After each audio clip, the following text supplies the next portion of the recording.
ईश्वर की तुलना में कुछ भी नहीं है। परमेश्वर ने मानवता के उद्धार के लिए यीशु मसीह को भेजा।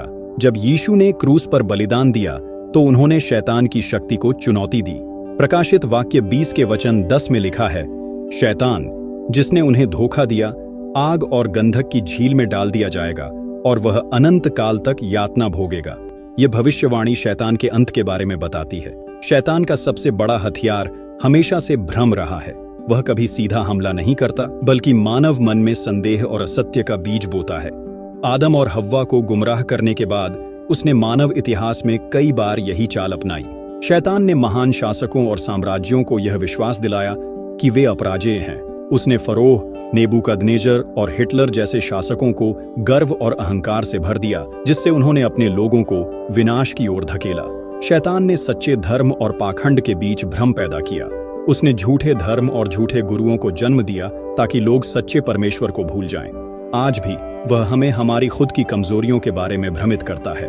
वह हमें यह विश्वास दिलाता है कि हम पर्याप्त अच्छे नहीं हैं या हमें ईश्वर की आवश्यकता नहीं है। कई लोग मानते हैं कि शैतान सपनों और मन में विचारों के माध्यम से भी हमला करता है।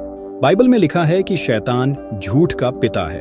वह कभी कभी सुंदर दिखने वाले सपनों और विचारों के माध्यम से मानव को अपनी ओर खींचने की कोशिश करता है।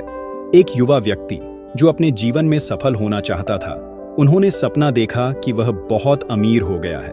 इस सपने के बाद उसने अपने लक्ष्य को पाने के लिए सभी नैतिक मूल्यों को छोड़ दिया। धीरे धीरे वह लालच और पाप में डूब गया। यह शैतान का जाल था। शैतान केवल भ्रम और चालाकी का सहारा नहीं लेता। जब जरूरत होती है तो वह आक्रामक रूप भी ले सकता है। ऐसी मान्यता है कि शैतान भूतों और नकारात्मक आत्माओं के माध्यम से काम करता है। यह आत्माएं उसका आदेश मानती हैं और लोगों को डराने और परेशान करने के लिए काम करती हैं। शैतान का प्रभाव उन स्थानों पर अधिक होता है जहां पाप और बुराई का बोलबाला है। उदाहरण के लिए युद्ध क्षेत्र, अपराध प्रधान स्थान या ऐसे स्थान जहां काले जादू का अभ्यास होता है। बाइबल में कई उदाहरण हैं जहां शैतान ने लोगों पर अधिकार कर लिया। यीशु मसीह ने कई बार ऐसे लोगों को छुड़ाया। हालांकि शैतान को शक्तिशाली माना जाता है, लेकिन उसकी कमजोरियां भी हैं। वह परमेश्वर की शक्ति के सामने टिक नहीं सकता। प्रार्थना शैतान का सबसे बड़ा दुश्मन है। जब एक व्यक्ति सच्चे दिल से प्रार्थना करता है तो शैतान उसकी आत्मा को नहीं छू सकता। बाइबल कहती है कि यीशु मसीह के नाम से शैतान कांपता है। उनके बलिदान ने शैतान की योजनाओं को कमजोर कर दिया। जो लोग पवित्र आत्मा को अपने जीवन में स्थान देते हैं, शैतान उनके पास नहीं आ सकता। शैतान का अंतिम उद्देश्य हमेशा से ईश्वर के खिलाफ विद्रोह करना और अधिक से अधिक आत्माओं को अपने पक्ष में करना रहा है। वह चाहता है कि लोग ईश्वर को भूल जाएं और उसके झूठे वादों पर भरोसा करें। प्रकाशित वाक्य में लिखा है कि शैतान को अंततः आग की झील में फेंक दिया जाएगा, जहां वह और उसके अनुयायी अनंत काल तक सजा भुगतेंगे। लूसीफर की यह कहानी केवल एक ऐतिहासिक घटना नहीं है, यह हमें हमारे जीवन में महत्वपूर्ण सबक सिखाती है। लूसीफर का पतन हमें यह सिखाता है कि घमंड हमें हमारे सबसे ऊंचे स्थान से भी गिरा सकता है। शैतान हमेशा हमें भ्रमित करने की कोशिश करता है, लेकिन हमें पवित्र शास्त्र में सच्चाई की खोज करनी चाहिए।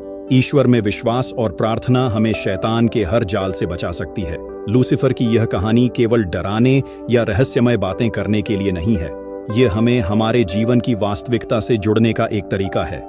हमें हमेशा यह याद रखना चाहिए कि बुराई कितनी भी ताकतवर क्यों ना हो, अंत में सच्चाई और प्रकाश की जीत होती है। यह थी लूसीफर की रहस्यमयी और रोमांचक कहानी। एक ऐसा स्वर्गदूत जिसने अपनी महानता के घमंड में परमेश्वर को चुनौती दी और अंधकार का प्रतीक बन गया। लेकिन यह कहानी हमें एक बड़ा सबक सिखाती है। घमंड, असंतोष और पाप हमें विनाश की ओर ले जाते हैं, और चाहे अंधकार कितना भी गहरा क्यों ना हो, ईश्वर का प्रकाश हमेशा विजयी होता है। याद रखें, ये सिर्फ एक कहानी नहीं, बल्कि हमारी आत्मा को चेतावनी देने वाली सच्चाई है। अगर आपको यह कहानी प्रेरक लगी हो तो इस वीडियो को अपने दोस्तों और परिवार के साथ शेयर जरूर करें। हमारे चैनल द बाइबल टेल्स को